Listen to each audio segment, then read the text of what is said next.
Hello everyone, जैसे कि आपने न्यूज़ में देखा होगा कि हमारे देश के प्राइम मिनिस्टर ने एक ऐसी स्टेटमेंट दी पब्लिक रैली में जिसको सुनकर सब चौंक गए। वो ये है कि घर में कोई भी शादी हो, कोई प्रोग्राम हो, आपको 1 साल तक सोना खरीदने से बचना है, जिससे कि हम अपने देश का विदेशी मुद्रा हम बचा सकें, यानी कि फॉरेक्स रिजर्व हम बचा सकें। और उन्होंने एक बहुत इंपॉर्टेंट बात बोली कि पहले क्या होता था, पहले जब भी कोई इकोनॉमिक क्राइसिस आता था, कोई भी वॉर होती थी, तो देश को सोने की, गोल्ड की जरूरत पड़ती थी। ठीक है ना। तो इस लाइन से देखिए 3 क्वेश्चन निकल कर आते हैं कि गोल्ड के प्राइस पर क्या असर पड़ेगा। ठीक है ना। और गोल्ड का विदेशी मुद्रा से क्या लेना देना है, आखिर क्यों हमारे देश के प्राइम मिनिस्टर विदेशी मुद्रा को क्यों सेव करना चाहते हैं। और तीसरी सबसे जरूरी बात कि पहले क्या होता था कि सजेस्ट करा जाता था कि कहीं पर कोई वॉर है, कोई इकोनॉमिक क्राइसिस है तो गोल्ड को परचेस करो। लेकिन आज देखो इकोनॉमिक क्राइसिस भी है, रशिया यूक्रेन वॉर भी चल रही है, यूएस ईरान वॉर भी चल रही है, लेकिन फिर भी सोना क्यों नहीं खरीदना है। इनफैक्ट सोने का डाउन, जब से आप देखोगे जब से वॉर स्टार्ट हुई है तो सोने का रेट लगातार डाउन जा रहा है। तो आज हमें तीनों बात हमें समझनी है। तो चलिए स्टार्ट करते हैं। सबसे पहले हम ये समझते हैं कि गोल्ड के प्राइस पर क्या असर पड़ेगा। तो देखिए, आप मुझे एक बहुत ही आसान सा क्वेश्चन का जवाब दीजिए कि मैं आपसे पूछूं कि इस पूरे वर्ल्ड में किसी भी प्रोडक्ट, किसी भी चीज़ का प्राइस घटता या बढ़ता क्यों है। कमेंट सेक्शन में लिखकर बताइए। देखिए, इस पूरे वर्ल्ड में किसी भी चीज़ का प्राइस घटता या बढ़ता सिर्फ और सिर्फ एक ही कंसेप्ट की वजह से है, वो है डिमांड एंड सप्लाई। अगर किसी चीज़ का अगर डिमांड अगर ज़्यादा है सप्लाई के रेस्पेक्ट में, तो उस चीज़ का प्राइस क्या होगा, बढ़ेगा। और अगर किसी चीज़ का प्राइस, अगर किसी चीज़ की अगर डिमांड मार्केट में अगर कम है सप्लाई के रेस्पेक्ट में, तो उस चीज़ का प्राइस क्या होगा, घटेगा। ठीक है ना। तो आपने देखा होगा कि 2022 से 2026 तक, जनवरी 2026 तक गोल्ड का प्राइस जो गया है 45,000 रुपये तोले से लेकर 1,80,000 रुपये तोले तक का गया है। ठीक है ना। तो आप गोल्ड का प्राइस 2022 से 2026 तक बढ़ा है। क्यों बढ़ा है? क्योंकि उसकी डिमांड बहुत ज़्यादा रही है उस पीरियड में। ठीक है ना। तो डिमांड आ कहाँ से रही थी गोल्ड की, मतलब गोल्ड को सबसे ज़्यादा एग्रेसिव बाई कौन कर रहा था, तो वो कर रहे थे पूरे वर्ल्ड के सेंट्रल बैंक्स।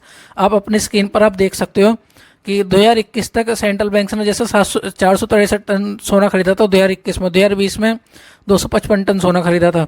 लेकिन देखिए, जैसे ही 2022 में रशिया यूक्रेन की वॉर स्टार्ट हुई तो पूरे वर्ल्ड के सेंट्रल बैंक्स ने 1082 टन सोना खरीदा। ठीक है ना। मैं अभी इंडिया के आरबीआई की बात नहीं कर रहा हूँ, मैं पूरे वर्ल्ड के सेंट्रल बैंक्स की बात कर रहा हूँ कि वो एक साल में कितना सोना खरीद रहे थे।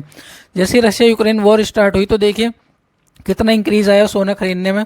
2023 में पूरे वर्ल्ड के सेंट्रल बैंक्स ने 1037 टन सोना खरीदा। ठीक है ना। तो सेम पैटर्न कौन फॉलो कर रहा था, आरबीआई भी फॉलो कर रहा था। आखिर देखिए, ठीक है ना, ये अलग टॉपिक है कि ये क्यों बाई कर रहे थे वॉर के बाद। ठीक है ना। तो बेसिकली वही फिलोसफी चल रही थी कि कहीं पर वॉर है, कहीं इकोनॉमिक क्राइसिस है तो सोना खरीदो, वही चीज़ चली यहाँ पर भी। ठीक है ना। तो आप देखोगे कि 2021 में आरबीआई का जो टोटल गोल्ड रिजर्व था 754, 2022 में 787। ठीक है ना। वॉर स्टार्ट हुई, आरबीआई ने बहुत ही ज़्यादा हैवीली गोल्ड बाई कर रही थी। ठीक है ना। जैसे पूरे वर्ल्ड के सेंट्रल बैंक्स कर रहे थे तो आरबीआई भी बाई कर रही थी। अब देखिए होगा क्या कि जब हमारे देश के प्राइम मिनिस्टर ने ये कहा है कि 1 साल तक आपको गोल्ड बाई करने से बचना है, तो देखिए आम आदमी हम तुम बचे या ना बचे गोल्ड बाई करने से, लेकिन इस बात की गारंटी है कि आरबीआई जो जो सेंट्रल बैंक है ना, उसकी तरफ से गोल्ड की बाइंग ऑलमोस्ट जीरो हो जाएगी। अब वो गोल्ड बाई नहीं करेगी। ठीक है ना। तो क्या होगा कि इससे क्या होगा कि हमारे देश के सोने की क्या होगी, डिमांड अब कम होगी। ठीक है ना। क्योंकि आरबीआई अब बाय नहीं करेगा, टन्स ऑफ गोल्ड बाय नहीं करेगा, तो गोल्ड की क्या होगी, डिमांड कम होगी, सप्लाई थोड़ी ज़्यादा रहेगी। तो क्या होगा, सोने का रेट अब नीचे जाएगा। अब आप ये कह सकते हो कि कि सोने का रेट सिर्फ इंडिया से ही थोड़ी आता है, वो तो पूरे वर्ल्ड से आता है। ठीक है ना। गोल्ड का रेट तो पूरे वर्ल्ड से आता है, डॉलर में आता है। ठीक है ना। तो हाँ, आपकी बात ठीक है। देखिए, जैसा आरबीआई, जैसा हमारे देश के प्राइम मिनिस्टर ने बोला है ना कि गोल्ड परचेस करने से बचो, तो आरबीआई अब गोल्ड की बाइंग क्या कर देगा, स्टॉप कर देगा। ठीक है ना। तो क्या हो रहा है, आप देखना पूरे वर्ल्ड में, आप तुर्की के देखना, तुर्की जब से यूएस ईरान की वॉर स्टार्ट हुई है 60 टन से ज़्यादा सोना सेल कर चुका है, बेच चुका है। रशिया रशिया ने जनवरी फरवरी में या शायद दिसंबर 2025 में उसने 15 टन सोना सेल करा था। क्यों? क्योंकि उसे कैश चाहिए था। अपने वॉर चल रही है, रशिया यूक्रेन से वॉर चल रही है, तो उसे कैश चाहिए था अपने सोल्जर को सैलरी देने के लिए, अपने खर्चे करने के लिए।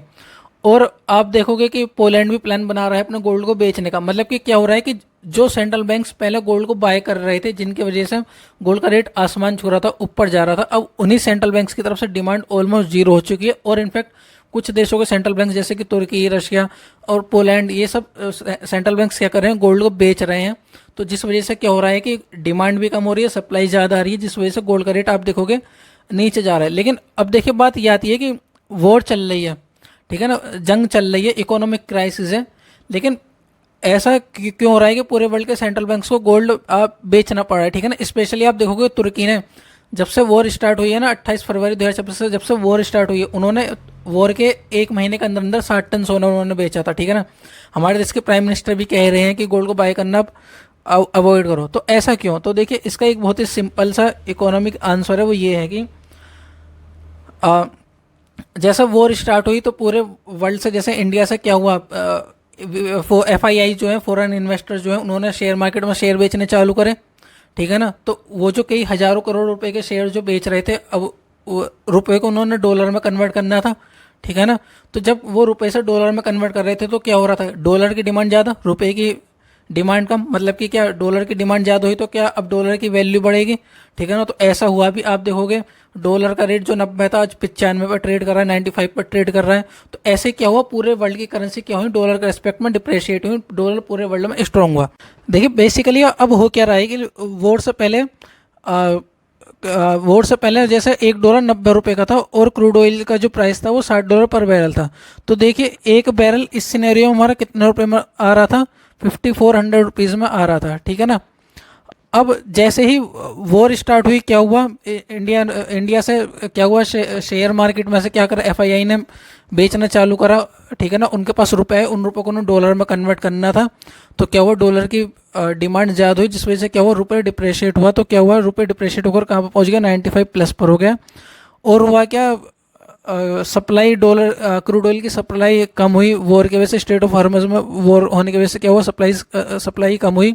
तो क्या हुआ, क्रूड ऑयल का रेट 100 प्लस कर गया। तो आप देखो कि अब इस केस में हमें कितने डॉलर चाहिए, ठीक है ना। ये $5400 पर बैरल है, वो सॉरी INR है। अब हमें देखिए अब कितने रुपए का आ रहा है, हमारा एक बैरल क्रूड ऑयल आ रहा है अब 9500 रुपीज़ का, ठीक है ना।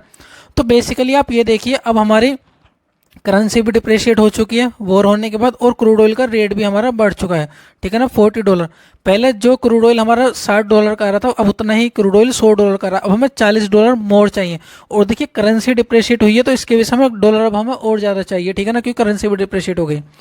तो यही रीज़न है कि क्या हो रहा है कि जैसे हमारे प्राइम मिनिस्टर ने कहा है कि गोल्ड बाय करना अवॉइड करो। क्यों? क्योंकि देखिए गोल्ड को बाय करने के लिए क्या होता है, पहले गोल्ड को हमें एक्सपोर्ट करना पड़ता है। और देखिए कोई भी वर्ल्ड में कुछ भी चीज़ हमें एक्सपोर्ट करनी होती है, उसकी पेमेंट किस में करनी होती है, डॉलर में देनी होती है, ठीक है ना। कोई भी प्रोडक्ट सर्विस को अगर हमें इम्पोर्ट करना है, सॉरी, अगर हमें वर्ल्ड से कोई भी प्रोडक्ट सर्विस अगर हमें इम्पोर्ट करनी है तो हमें उसको किस में इम्पोर्ट करेंगे, हम डॉलर में इम्पोर्ट करेंगे। डॉलर है वर्ल्ड की फॉरेक्स रिजर्व जो है ना, किस में होता है, सब देशों, ज़्यादातर देशों को किस में, डॉलर में। तो पहले जिस डॉलर से सेंट्रल बैंक्स, पूरे वर्ल्ड के सेंट्रल बैंक्स, हमारा RBI जिस डॉलर से गोल्ड खरीद रहा था, जिन डॉलर से गोल्ड खरीद रहा था 2022 से 2025-26 तक, अब उन डॉलर को उन्हें कहाँ पर, उन्हें कहाँ, अब उन डॉलर को कहाँ यूज़ करना पड़ रहा है, उन्हें यूज़ करना पड़ा है अपनी एनर्जी को इंपोर्ट करने के लिए, ठीक है ना। अब देखिए हो क्या रहा है, जब क्रूड ऑयल का प्राइस इंक्रीज हो चुका है, एनर्जी कॉस्ट का प्राइस इंक्रीज हो चुका है, तो वर्ल्ड के सब प्रोडक्ट के, सब सर्विसेज के क्या हो चुका है, प्राइस इंक्रीज हो चुके हैं। तो अब हमें कुछ भी प्रोडक्ट हो उसको इम्पोर्ट करने के लिए हमें डॉलर चाहिए। इस वजह से ही हमारे जो प्राइम मिनिस्टर हैं उन्होंने अपनी रैली में बार बार कहा है कि विदेशी मुद्रा को हमें बचाना है। उनका कहने का मतलब कि हमें डॉलर को बचाना है। क्यों? क्योंकि अब हमें पूरे वर्ल्ड को और इंडिया को, सबको क्या चाहिए, डॉलर बहुत ज़्यादा अमाउंट में चाहिए, ठीक है ना। चाहे वो चाइना हो, ब्राज़ील हो, कोई भी देश हो जो भी एनर्जी को बहुत बड़े लेवल पर जो भी इंपोर्ट करता है, या कोई भी प्रोडक्ट सर्विस को बहुत बड़े लेवल पर जो भी इंपोर्ट करा जाता है, अब उन सब देशों को क्या चाहिए, डॉलर बहुत ज़्यादा अमाउंट में चाहिए। तो देखिए अब इससे होगा क्या कि जब तक क्रूड ऑयल का रेट बहुत ज़्यादा हाई है, एनर्जी का रेट बहुत ज़्यादा हाई है, तो क्या होगा, अब जो डॉलर जो पहले गोल्ड को खरीदने में जा सकता था, ठीक है ना, जिसकी वजह से गोल्ड का रेट बढ़ रहा था, वो सारे डॉलर्स कहाँ जाएंगे, क्रूड ऑयल को, एनर्जी को इंपोर्ट करने में जाएंगे।